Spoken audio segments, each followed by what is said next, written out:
das Zebra so aus, wie es aussieht. Hey, Konzentration. Ist es immer noch so? Nein, jetzt ist es anders. Ich habe oft an dich gedacht. Ja? Weil ich immer wieder von dir träume. Du machst nichts, bist einfach nur da. Also, diese bestimmte Person. Ein bemerkenswerter Niemand. Ich hatte auch so ein Erlebnis. Habt ihr ein Foto?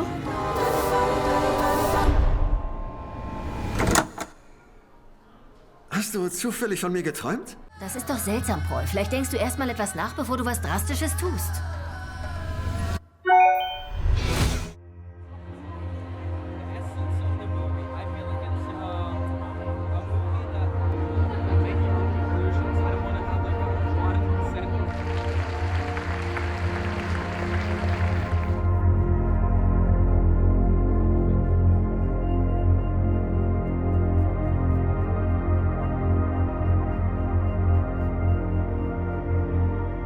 There was just a bunch of things going on in my head at the same time. Back in 2019 is when I started writing this. I think just the idea that we don't physically meet each other, but we more like conceptually interact with each other, and the way that we live inside of each other's heads was an interesting concept, and that our, personas can start outgrowing the person itself and take on its own life, and that just seemed inspiring for a kind of Twilight Zonian idea of actually, interacting with each other's heads somehow. And I started reading about astral projection. I don't know if you've heard of this concept. It's like a sort of spiritual dream visitations. And it's like, it goes back centuries. It's been reported like widely through the ages. And I thought about it would be interesting if someone was like accidentally doing this without being able to control it.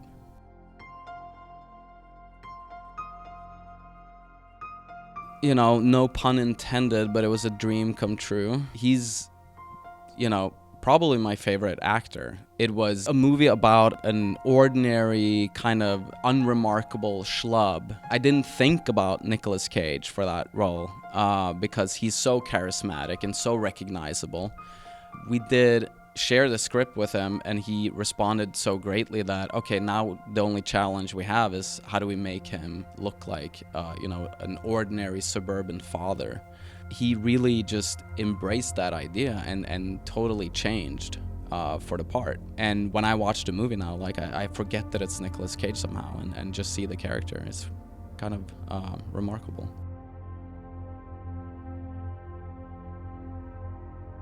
I mean, I'm not sure what's going on when he's on his own preparing for the part. I have no idea. I don't have access to that. But we spent a couple of weeks prior to shooting the movie in rehearsals.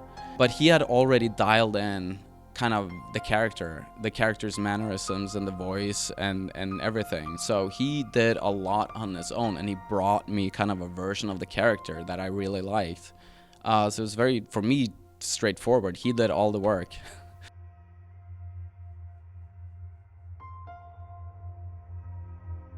Yeah, I mean, it was about embracing and taking on the persona of someone who is more of a beta male, someone who's more kind of in the background, and a person who does not attract any attention at all. There's a shift in the movie where the character kind of goes from this withheld, kind of careful beta male to suddenly being kind of like a very energetic kind of, I wouldn't say alpha male, but sort of like his version of it.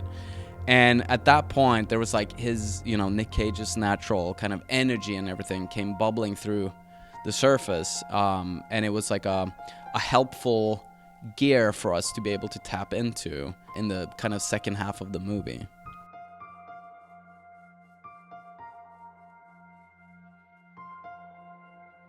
I shot this movie with Benjamin Loeb, who also was the DP on my previous feature, Sick of Myself. And I think we talked a lot about the theory of how we should shoot the previous film. And in this one, I think we just followed our instincts and our intuition. We shot this one on 16 millimeter, but with, we tried to work kind of against the typical nature that you see 16 millimeter because it is a little bit more gritty. We wanted a very formal cinematic language to kind of contrast the format of it. Besides that, it was just kind of trying to capture a certain mood and a feeling. It goes into dreams. How does dreams feel like? We didn't invent like a rule book or anything. It was just kind of like an intuitive sense of what we wanted the movie to look and feel like.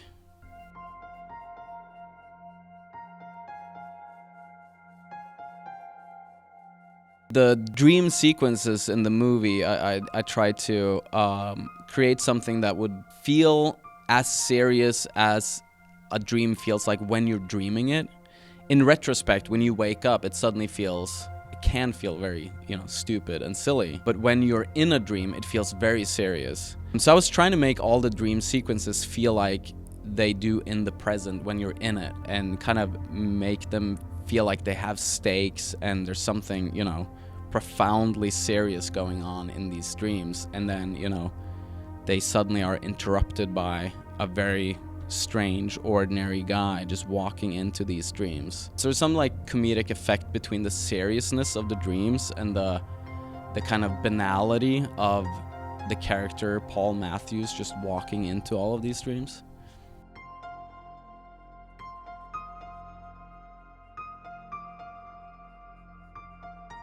Him getting quote-unquote canceled in the movie is like one of many things that this character has to endure and try to navigate. I thought of it as, a sort of antiquated man who stumbles upon this phenomenon and gets famous for it, is really not equipped to navigate the current culture. Has to navigate, advertising opportunities, getting sort of publicly shamed. Then there's like doors opening to the kind of contrarian industrial complex with, podcast invitations from like Joe Rogan, etc. I think it's just kind of looking at the playbook of our current times, what happens with these like instances of like mega famous when you enter the public consciousness in this big of a way. You're gonna get like sort of co-opted and reduced to a punchline and attacked. Ultimately, it's about the character at the center of it who kind of loses track of who he is and what's important to him. It doesn't try to, pick a side, or it doesn't have an axe to grind with. The culture, I think, is just merely kind of describing the phenomenon of being at the center of it. But it's also like in this movie, it doesn't deal with anything that exists in the real world. The phenomenon that this guy is going through, we can't really judge it by or compare it really to things that are happening in the real world, because this dream phenomenon is for the people experiencing it like very serious. And you get to see these dreams, and when they turn violent, they seem really horrific. There's some scenes in there with pretty hard violence that became a topic of discussion with the distributor because they might change the rating of the movie. For me, it was very important to keep those scenes in, to paint a picture of how serious it is for the person, experiencing these dreams. I mean, to me, its own kind of debate. It's not like a metaphor, an analogy of something concrete that's happening in the world, but it is following kind of the very real zeitgeist and playbook of, the cultural response to a big phenomenon. Wissen Sie, Ruhm hat hin und wieder weniger wünschenswerte Nebeneffekte. Darauf müssen Sie sich vorbereiten. Vielleicht sollten wir die Sache abkühlen lassen. Was? Was meinst du? Es ist peinlich. Was genau meinst du?